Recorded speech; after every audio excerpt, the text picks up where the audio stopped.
Believe na talaga ako sa'yo, Calvin. Kahit kamatayan, natakasan mo. Kaya nga wala na akong kinakatakutan lalo ngayon. Nasa akin pa rin ang swerte. May nakapulot sa akin sa talon.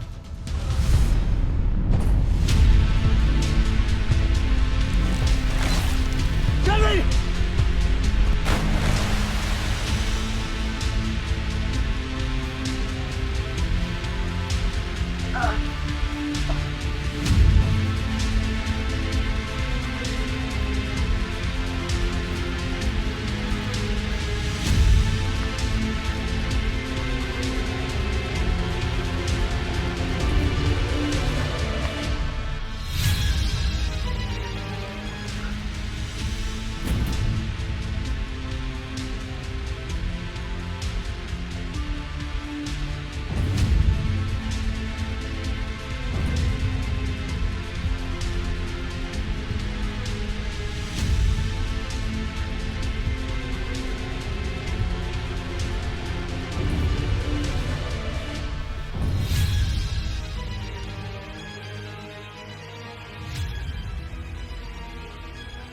Tulong.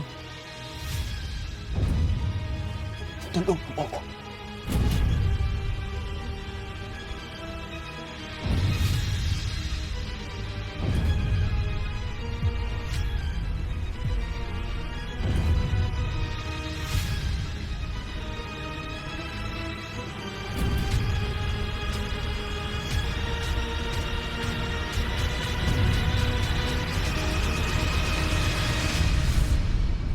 Iningatan ako hanggang sa makuha ako ni Antonio. Antonio? Tatay mo yun, di ba?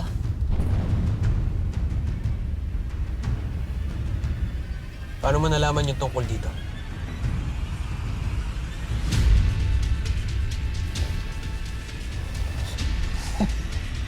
Sinabi na sa amin ni Uno ang lahat. Ang nakaraan mo at ang buong pagkatao mo. Alam na rin namin na hindi mo tunay na ama si Senyor. Pero kahit na ganun, siyempre. Kahit anong mangyari, kayo lang katapatan namin, tol.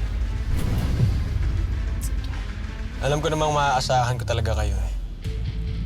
Kaya nga lalong lumalakas sa loob ko dahil alam ko may makakakampi na naman ako.